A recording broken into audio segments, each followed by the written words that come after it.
Haluin na lang habang inaano natin.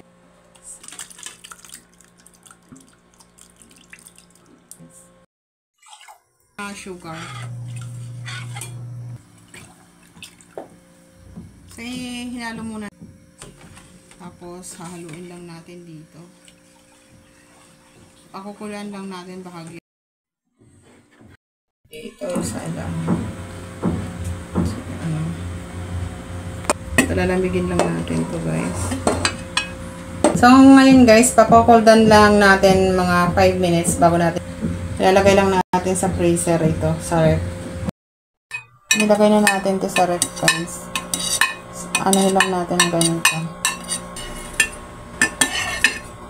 Gawa tayo ngayon ng avocado salad. Kasi maraming avocado ngayon. Mura. Nag-yelo. Nilagay po sa sarap. Ito na ito. Ganyan. Ito pala ang kulay.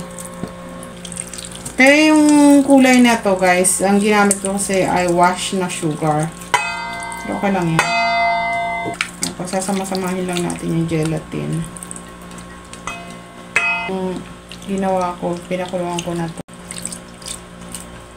Ito na yung avocado na aking hiniwa kanina ng avocado. Milk.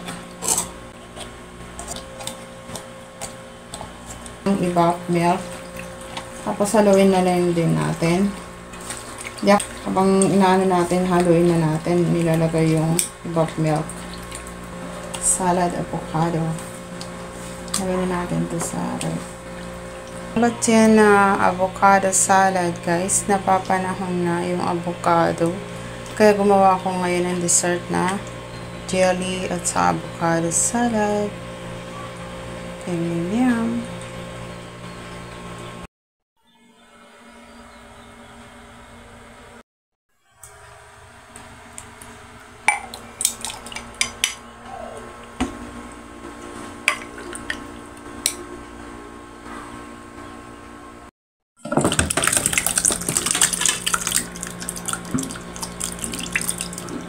Kaya ilalagay muna ito natin sa ref guys.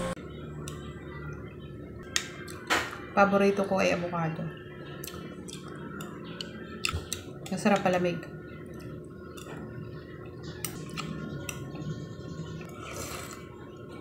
Lahon ng avocado. Delicious.